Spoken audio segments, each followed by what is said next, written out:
maupun suami oke mempertasakur jeung tapakur karena takdir Allah Subhanahu wa ta'ala itu harapan. Mudah-mudahan membentuk kualitas tuang putra anu langkung saya ti urang sadayananya, saya rupana, saya anggianana, saya prilakuna, barokah rizkina langkung ti urang, malah mandar cukup lahiriah batinnya, ilmina maupun rizki. Itu harapan orang sadaya gitu. Udah pan kitu sagala gawe ku rezeki jeung ku ilmi kitu.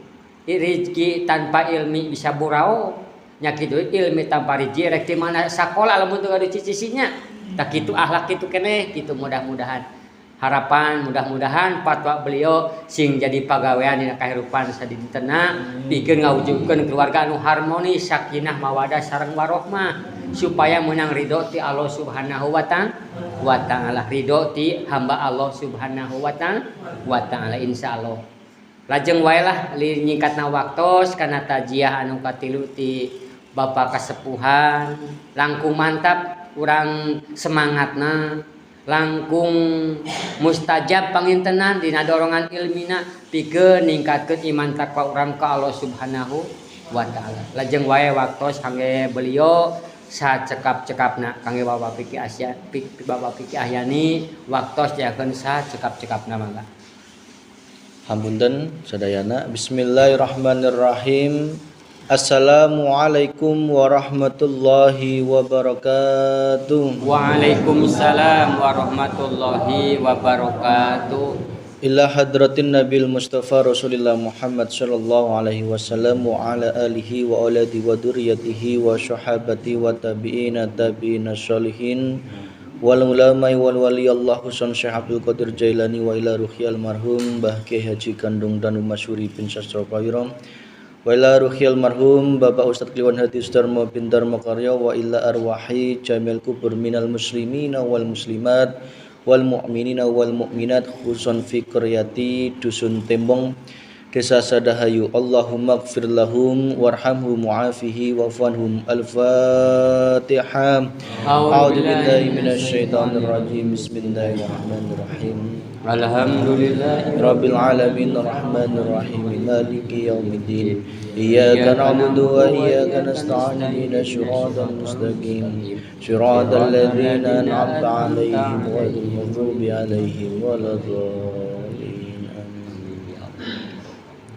Bismillahirrahmanirrahim. Alhamdulillahi rabbil alamin. Alhamdulillahi ala nikmatil iman. Alhamdulillahi ala nikmatil islam. Asyhadu an la ilaha illallah wa asyhadu anna Muhammadar Rasulullah.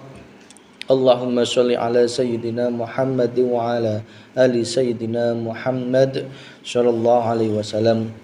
Yang dimuliakan Allah, Bapak Imam Masjid dan juga seluruh jamaah. Yang dimuliakan Allah, para ustadz, Bapak Haji Edianto dan juga Bapak Manten Lurah dan juga Bapak Trisyanto, para kasepuhan, bapak-bapak sadayana, ibu-ibu, alhamdulillah urang sadayana dina perdana ba'da Syawal, ba'da lebaran maksudna. Alhamdulillah urang sadayana setelah sekian lama libur kita digerakkan oleh Allah untuk tarawih dan sebagainya, fokus. Alhamdulillah pada kesempatan malam ini dibukakan lagi majelis yang mulia ini. Semoga senantiasa kedepannya kita semakin diridhoi oleh Allah Subhanahu wa ta'ala. Shalawat serta salam semoga tercurahkan ke junjungan Nabi Agung Muhammad sallallahu alaihi wasallam. Semoga senantiasa orang sadayana menang syafaat fid dunya wal akhirah. Amin ya rabbal alamin. Bapak Ibu rahimakumullah, masih ingatkah tema kita, perjalanan ilmu kita selama hampir 2 tahun lebih ini, bahwa dimulai dari rukun Islam, kemudian saat ini kita baru nyampe rukun Islam yang kedua. Yang kedua itu pun baru nyampe bab Fatihah, bab dengan terakhir yaitu Alhamdulillahirabbil alamin. Kedepannya kita masih insyaallah masih perjalanan panjang, karena untuk sholat baik zahirnya maupun batinnya kita belum menyelesaikan secara materi. dan juga nanti untuk rukun Islam yang ketiga, 4, 5 dan juga rukun imannya 20 sifat wajib bagi Allah, kemudian bab zikir, baru tentang penyambungan tali rohaniyah kepada Allah Subhanahu wa taala. Kita santai aja ya Pak Bu nggih. Ya, kalau mau dikebut 27 malam ya siap ya. Tapi ya kita menyesuaikan kendaraan kita ya Pak nggih. Ya, kita menyesuaikan. Alhamdulillah di Sadahayu 27 malam dari bab awal sampai akhir Allah memberikan kemudahan sampai dengan puncaknya malam 27 penyambungan tali rohaniyah kepada Allah, sehingga di Sadahayu sudah dibekali tentang hal-hal yang harus dijaga selama 24 jam hidupnya. Insya Allah dengan itu rohaniyah akan selamat di dunia wal akhirah. Tetapi untuk tembong saya rasa pelan-pelan, yang penting selamat ya Bu ya. Nanti mbok banter-banter kenceng-kenceng malah nggak bisa mengendalikan ya. Nanti yang biasanya sholat malah nggak mau sholat, kan repot ya. Yang biasanya zakat nggak mau zakat, malah ada zakat mah nges. Yang penting dibatin wae, puasa dibatin wae, nah malah repot ya Bu ya, bahaya ya. Maka arah kita adalah bagaimana sempurna laku syariat dan juga hakikat kita, sehingga ma'rifat kita kepada Allah sempurna. Maka di bab sholat yang Fatihah ini penting sekali, karena Fatihah itu merupakan rukun. Jika kita tidak membacanya maka tidak sah. Artinya dalam hidup kita, dalam sholat rohaniyah kita, manakala kita tidak mengamalkan Fatihah dalam hidup kita, maka sholat rohaniyah kita pun sholat yang khotim atau sholat yang kekal itu pun juga tidak akan dinilai sah oleh Allah. Maka penting bagi kita untuk membedah apa sih Al-Fatihah, yang mana Bismillah sudah, Alhamdulillah sudah, Ar-Rahman otomatis di Bismillahirrahmanirrahim sudah. Maka pada malam ini secara awal mari kita untuk mendengarkan bimbingan dari Allah bab tentang Maliki Yaumiddin.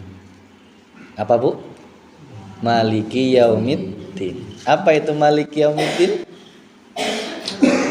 Malik yaitu yang merajai, yang menguasai. Yaumiddin adalah hari pembalasan. Kita umat Islam harus mengimani dan meyakini bahwa semua alam semesta dan seisinya tidak lepas dari genggamannya Allah. Berarti semua tekliwernya, pergerakan hidup apapun termasuk jatuhnya daun, itu semua sudah dikuasai, dirajai oleh Allah. Dialah Raja Sang Maharaja. Kalau presidennya Jokowi, sejatinya Sang Maha Presiden adalah Gusti Allah. Jokowi atau presiden apapun di dunia ini, semua itu adalah dalam kekuasaannya Allah. Sehingga apapun yang diperankan, yakinilah itu semua sudah bagian dari settingannya Allah. Baik itu baik maupun buruk di dalam pandangan syariat kita, tetap pandanglah rohaniyahnya, hati kita memandang sang dalangnya, yaitu Allah Subhanahu wa ta'ala. Di dalam rumah tangga, setiap apapun yang dihadapkan oleh Allah, di situ ada hukum Allah yang berperan. Ya. Apapun setiap amal kita, meskipun sebesar biji zarah pun akan mendapatkan balasan dari Allah Subhanahu wa ta'ala. Kapan balasannya? Tidak nunggu lama, ya. Sejatinya enggak nunggu lama. Tidak nunggu nanti di alam barzah, tidak menuju di alam akhirat, enggak. Nanti itu adalah bagaimana manifestasi ayena. Ya. Jadi sejatinya pembalasan di Allah teh, lamun orang sadaya nak ngerenungi, setiap detik itu Allah menguasai hari pembalasan untuk rohaniyah kita. Contoh kecil, ya, ibu-ibu sewot, saat itu juga Allah membalas nak. Gitu Lin. Apa wujudnya? Sisaan dinaha hate sewot ke pamajikan, ke salaki, pasti hati nak mual tentrem. Gitu Lin. Eta saha nu balas eta? Hidupnya Allah Subhanahu wa ta'ala. Maka hari pembalasan itu mesti ayeuna. Setiap amal langsung diberikan balasan oleh Allah. Amal baik balasannya pasti kebaikan, amal buruk pasti balasannya adalah siksaan. Dan itu semua sudah ditakdirkan oleh Allah. Ingat hadisnya, ketika anak cucu Adam ruhnya sebelum masuk ke dalam, kutiupkan ke dalam janin 44 bulan, ya, maka sudah membawa 4 hal. Yang pertama adalah kapan meninggalnya. Itu sudah harus kita yakini sebagai qada dan qadarnya Allah. Kapan orang sadayana erek meninggal, eta teh geus ditakdirkeun ku Allah. Baik meninggal secara syariat maupun secara hakikat. Meninggal secara syariat berarti lepasnya ruh kita daripada jasad, itu mati secara syariat. Geus ditentukan waktuna, erek umur sabraha, detik iraha, carana kumaha, itu semua sudah diajukan, sudah ditetapkan oleh Allah. Tidak bisa diajukan untuk bisa mundurkan. Erek dikumahakeun wae lamun can wayahna meninggal, moal meninggal. Jadi orang secara akhlak nggak boleh menebak-nebak, eta jalma teh sakedeung deui ulah. Itu berarti termasuk rasa yang kita tidak sopan terhadap Allah.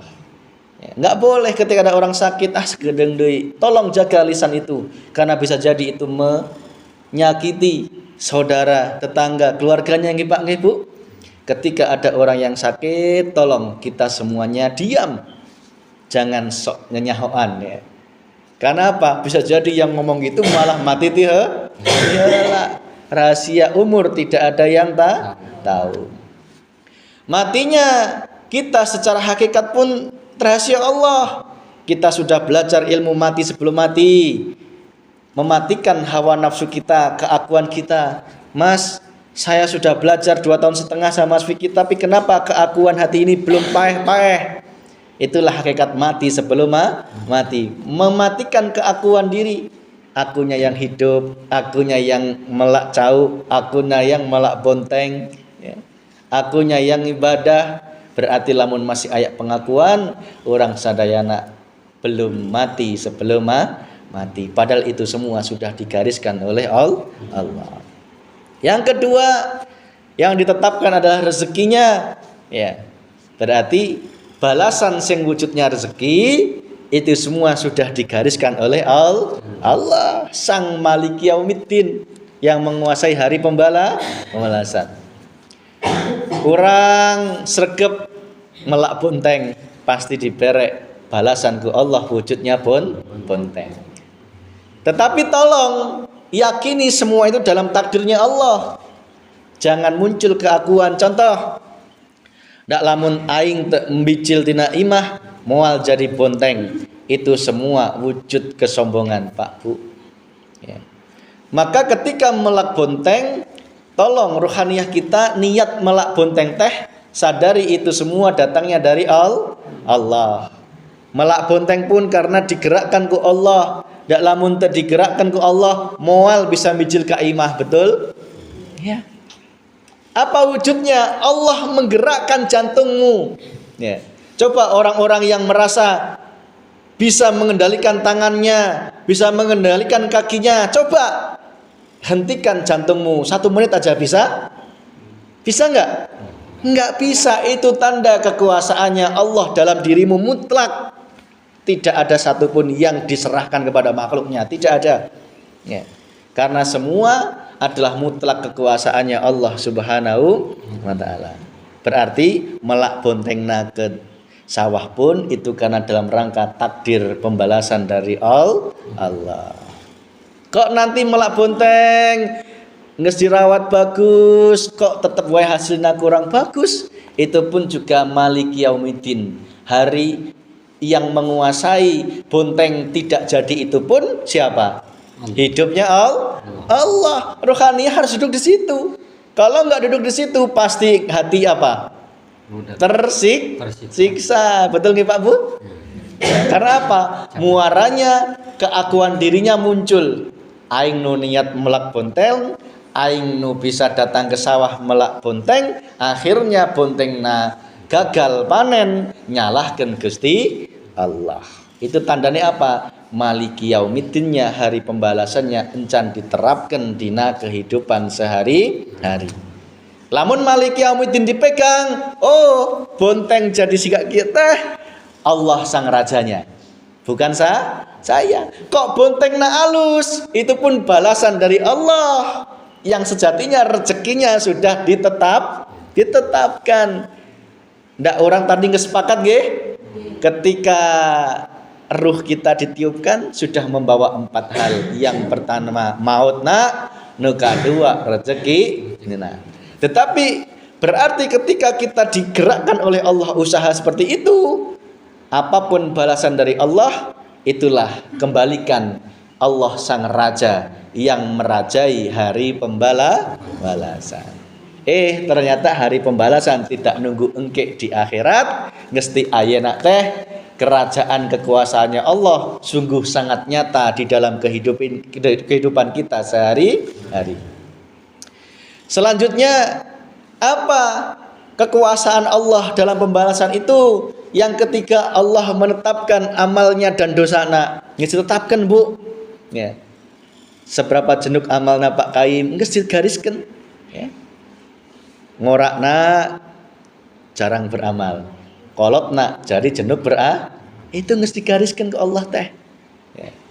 Aya ngorakna jenuk beramal, kolotna jadi kalah kepleset. Itu pun juga sudah ditetapkan ku Allah. Maka orang teh lamun diberi amal seueur ulah menjadikan sombong gitu Lin. Karena apa? Orang teh nyaho nasib orang ke depan. Ya Bu nggih. Bisa jadi meninggalnya kepleset, nauzubillahi min dalik. Ketika kita seperti itu jangan memandang remeh orang lain yang belum sholat, diberi amal sholat belum tentu. Bisa jadi diwale ku Allah atas takdirnya. Ya. Maka itulah rohaniah kita harus selalu dijaga. Beliau-beliau yang belum diberikan ke masjid, tolong doakan. Jangan dijelek-jelekan, jangan dihinakan, jangan ngagogorengkeun, jangan diomong-omongkan. Lebih baik kita doakan. Ya Allah, berilah hidayah kepada kami semua. Ya Allah, ringankanlah kaki kami semua untuk menghadiri rumah-Mu. Doa itu akan lebih mulia. Ya Bu nggih. Karena apa? Amal jenengan itu sudah termasuk bagian dari takdirnya Allah Subhanahu wa taala. Amal itu pun pembalasannya Allah sangat cepat. Ya, contoh, jenengan sholat, kira-kira hati bagaimana? Wayahnya sholat, langsung sholat sama engke-engke bedana naon? Hati nak pasti langsung bahagia, jongjon, ya. Tentram ya Bu ya. Itu tanda hari pembalasan sudah berlangsung. Saat itu juga Allah membalasnya berupa apa? Tatmainul qulub, hati yang bahagia, yang tenang. Tetapi kita tidak menyadari situ, ya. Kita tidak menyadari kekerajaannya Allah dalam hal itu selama ini. Maka sadari terus rohaniyahmu melihat seperti itu. Ya. Jadi amalmu ke masjid pun niatnya itu datangnya dari Allah. Wujudnya hati ngomong, saya niat ke masjid, bukan aku yang niat, tetapi diniatkan oleh Allah. Itulah iradahnya Allah. Saya bisa datang ke masjid ini pun rasakan, engkau itu hanya digerakkan, Pak. Tidak ada satupun kekuasaan dalam diri kita, nggak ada, karena amalmu itu sudah ditakdirkan. Nah gitu nggih. Kenapa selama ini tidak engkau akui? Kenapa selama ini engkau sombong? Saya bisa kesini pedah aing, padahal cuman karena pamer di Allah. Sudah ditetapkan ki Allah. Engkau aku. Itulah ibadah yang berbalut nafsu, yang masih menuhankan dirinya sendiri. Berarti Bu, niat datang ke masjid, tolong niatnya itu tetapkan iradahnya Allah. Sing niatkan Allah. Datang ke masjid, tolong sawangan Allah terus. Bagaimana sawangnya Allah? Melihat Allahnya, itulah dengan cara menetapkan dalam hati, saya jalan ke sini karena dijalankan oleh Allah. Saya takbiratul ihram, Allahu Akbar, karena digerakkan Allah. Itu dulu gerbangnya. Sehingga sholatmu sholat yang khusyuk. Sholat yang khusyuk adalah rohaniyah, selalu menetapkan keakuannya Allah. Mas, kadang saya muncul akunya makhluk, kadang akunya Allah, nggak apa-apa, nikmati. Itu loh proses, Bu, ya. Proses. Karena 3 proses itulah engkau akan lama-lama dibimbing rohaniyahmu agar betul-betul makrifat kepada Allah Subhanahu wa taala. Termasuk dosa, mohon maaf, dosa. Amal dosa itu sudah ditetapkan oleh Allah. Ya. Siksaan, ya. Dosa jenengan, mohon maaf, itu sejatinya sudah ditakdirkan oleh Allah. Apa wujudnya? Kalau bukan digerakkan oleh Allah, lantas siapa? Melalui apa? Bisikan nafsu. Nafsu yang gerakkan siapa? Allah kene. Ya. Allah kene juga, Pak. Cuman selama ini kita tidak melihat makrifatnya Allah dalam dosa. Ya. Tidak menyawang Allahnya dalam dosa. Rata-rata menuduh setan yang salah. Padahal jelas setan itu hanya berlaku bagi orang-orang yang tidak beriman. Jadi tolong, jika kita melihat orang-orang yang sedang berbuat dosa, maksiat, tolong pandanglah Allahnya, Bu. Insya Allah hatimu aman. Kalau nggak gitu, contoh, ketika kita pengajian sliwer ayat awewe untuk jilbaban, kira-kira kumaha? Hati duduk di mana? Nyawang Allahnya apa makhluknya? Makhluk. Nek makhluknya pasti hati wujudnya mesti batin. Mesti itu. Asa alus-alus teuing. Asa geus alus-alus teuing aing ya. Ping-ping maksudna. Itu ya.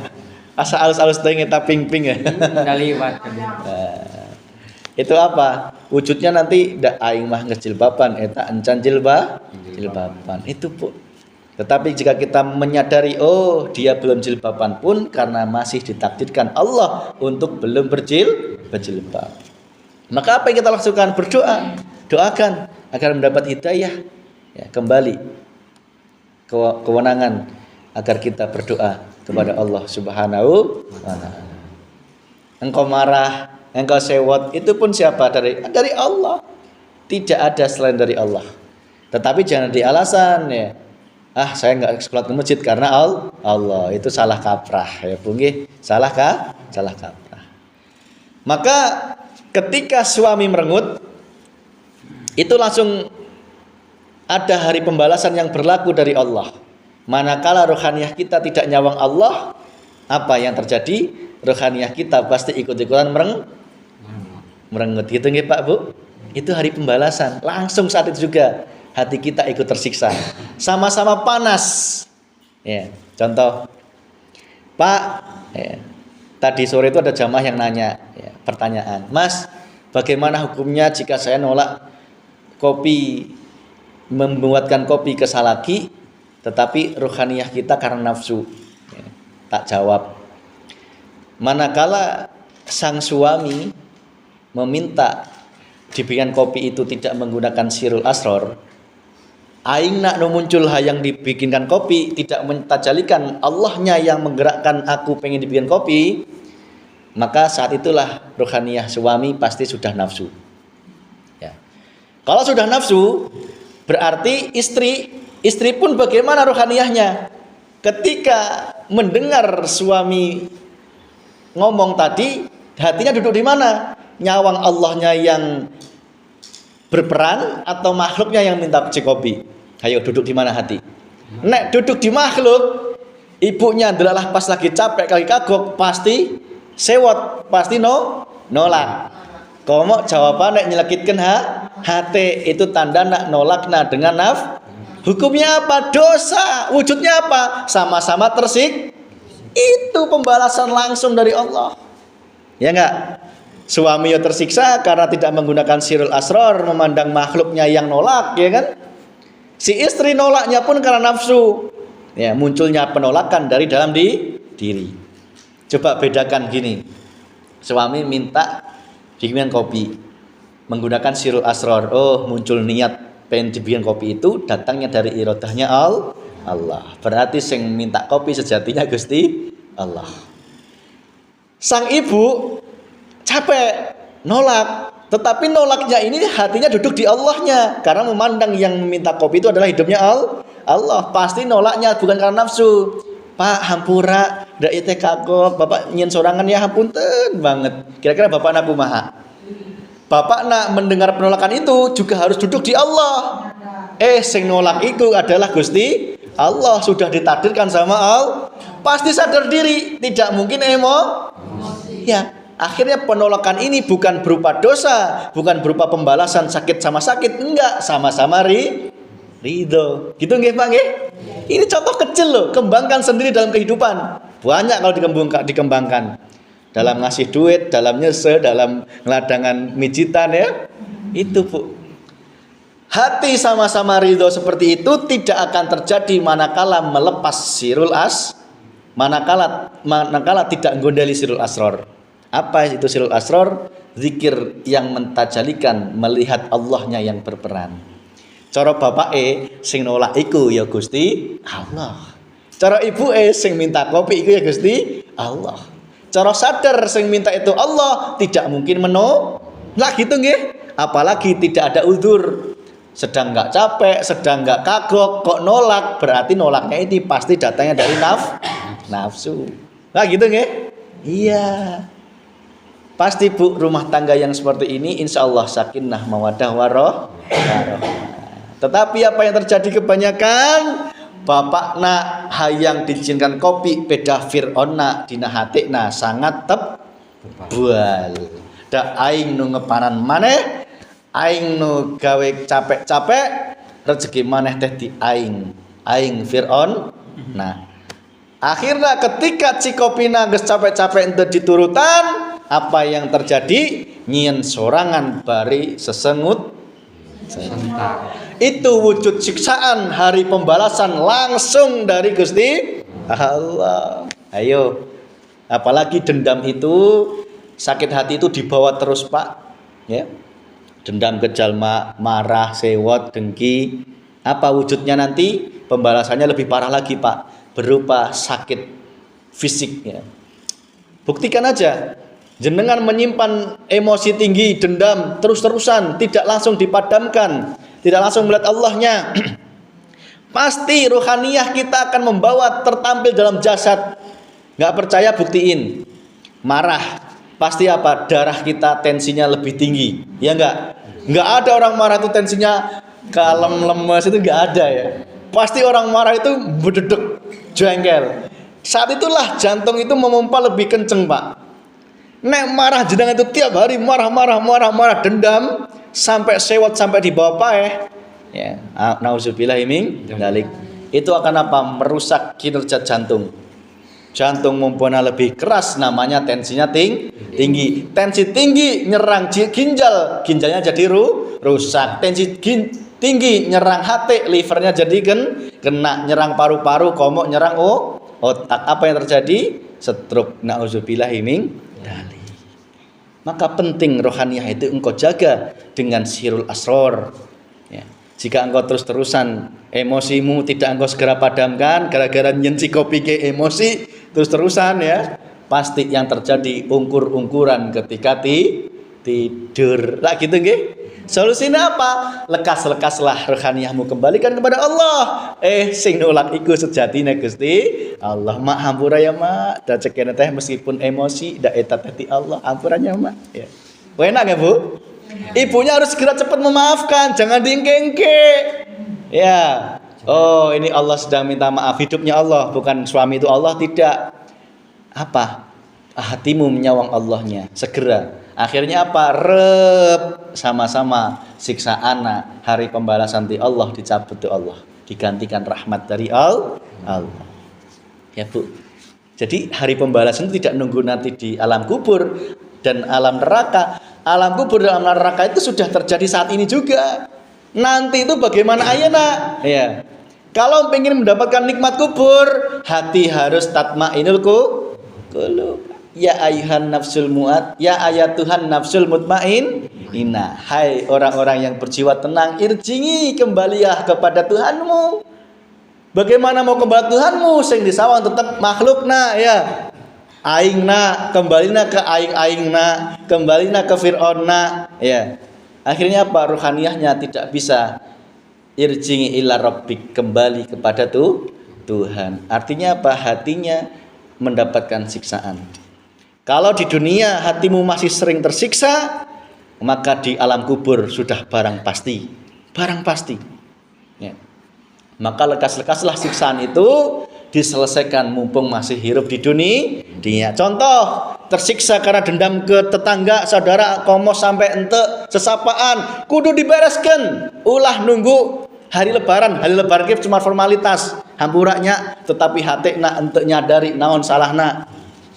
Itu lin.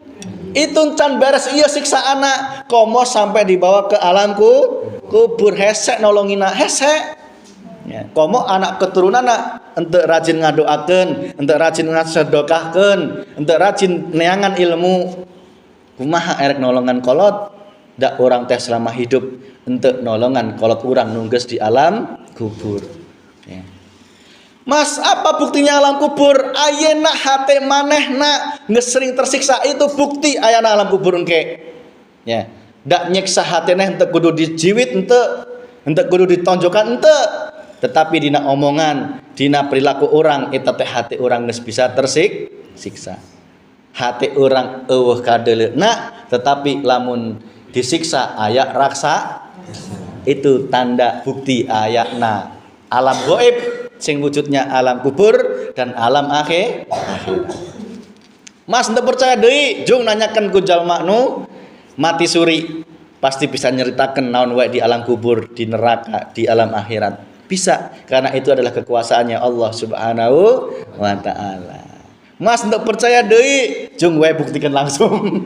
Itunya ya, itulah kita sudah ditempatkan oleh Allah di hari pembalasan itu. Saat ini sadari naon wae nu urang lakukan pasti balik ke diri sora. Orang sewot ke ke salaki, siksaan aja ke urang sorangan lin gitu lin. Moal ke batur lin.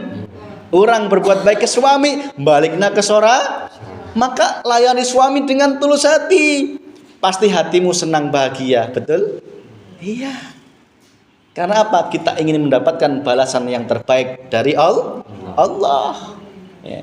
Jadi balasan itu jangan nunggu sholat, zakat, puasa, tidak harus. Itu ya wajib, tetapi dalam apa ibadahmu setiap hari, apa yang kau sajikan kepada suami paling dekat itu aja, rasakan di situ ada balasan Allah yang segera saat itu juga. Untuk nunggu engke, ya. Untuk nunggu engke. Itulah Bu, Allah itu Maliki Yaumiddin. Sadari itu, Malik Yaumiddin, Malik Yaumiddin. Orang ngebuka aib batur pasti aya balasana. Ya, percaya ente? Pasti langsung saat itu dibuka. Wujudnya apa? Maneh nak ngomongan kejelekan batur itu menunjukkan dewek nak hati nak masih jelek di mata Gusti Allah. Wujudnya tersiksa, Pak, Bu. Ya. Maka tolong hati-hati, semakin kesini kita semakin hati-hati. Karena Allah itu Maliki Yaumiddin, menguasai semua hari pembalasan. Yang terakhir, yang keempat, Allah ngesnetapkeun nu arane slamet enteuna. Erek jadi jalma slamet pasti digiring oleh Allah menjadi jalma anu ma'rifat. Pasti, karena hanya Allah, orang yang ruhaniyahnya kembali kepada Allah lah yang selamat ya. Karena banyak orang secara dohiriyahnya kelihatannya bertuhan Allah, ternyata rohaniyahnya belum kembali kepada Gusti Allah. Masih menuhankan dewekna, ngibadahna, ilmuna, amalna, barokahna, hartana, kokolotna. Itu semua dituhankan tanpa rasa, tanpa sadar. Maka jalma anu geus slamet sama encan slamet geus ditetapkeun. Jalma anu slamet cirina pasti dibere tanda-tandana. Berarti lamun hayang kembali ke Allah diberi ilmu nak cara nak kembali kepada Gusti Allah. Lamun Gusti beri cara nak nerima ilmu ini caranya diterima. Ya, ente nolak. Lamun dijelaskan ilmu dinul hak nerima nampak hak gamblang nerimana ya Bu ya. Itu ciri engkau ditetapkan oleh Allah di dalam hidup yang selamatnya. Meskipun mohon maaf mungkin sholat jenengan masih belum sehebat orang yang ibadahnya sundul langit ya. Sholatnya masih yang wajib-wajib tok ya. Tetapi rohaniyahmu sudah kembali kepada Allah. Ingat, orang yang Lailatul Qadar adalah orang yang satu rakaatnya dibarengi dengan ma'rifat kepada Allah. tetapi hatinya jauh lebih bercahaya dibandingkan orang yang 1000 rakaat tetapi hatinya tidak kembali kepada Gusti Allah. Itu Bu. Ya. Maka tolong sadari bahwa selamat untuk nateh nggak ditetapkan ku Allah. Lamun ditetapkan untuk selamat pasti untuk disentuh ilmu makrifat tidak. Ya. Pasti tidak disentuh. Ya. Karena apa? Ilmu makrifat adalah ilmu bagaimana rohaniyah kembali kepada Gusti Allah. Tak tanya, jenengan diciptakan oleh Allah di dunia, tujuannya apa? Balik toh? Balik kepada Sang Maha Kuasa. Tapi enggak, kalau enggak terus dijelaskan ilmu bagaimana kita tahu. Apalagi tidak ada yang membimbing. Pasti kembalinya tersesat, kembalinya kepada karomah, kembalinya kepada donya brono slamet, barokah, kesaktian, kehebatan, nyiduan jalma, pang aing-aingna, pang ilmuna, pang kayakna, pang dewekna, pang hebatna, itu kembalinya kepada tauhid selain Gusti Allah. Itu mohon maaf apa yang dapat kami sampaikan kira-kira bisa dipraktekkan ya Bu. Berarti praktek sederhananya dalam sholat, dalam nyenci kopi, pandanglah terus hidupnya Gusti Allah. Suami merengut Allah, gitu ya. Bapaknya balik-balik di sawah merengut Allah, merengut. Terus hati aman, tidak akan terpancing emosi. Buktiin Bu, buktiin. Harus segera sadar dulu, wah Allah, ya sudah. Berarti sing merengut itu sejatinya sing merengutkan Gusti Allah. Tidak mungkin suami bisa merengut kalau enggak ditanamkan merengut oleh Allah. Demikian Rabbana atina fid dunya hasanah wa fil akhirati hasanah wa qina adzabannar. Alhamdulillahirabbil alamin. Sirul Fatihah. A'udzu billahi minasyaitonir rajim. Bismillahirrahmanirrahim. Alhamdulillah.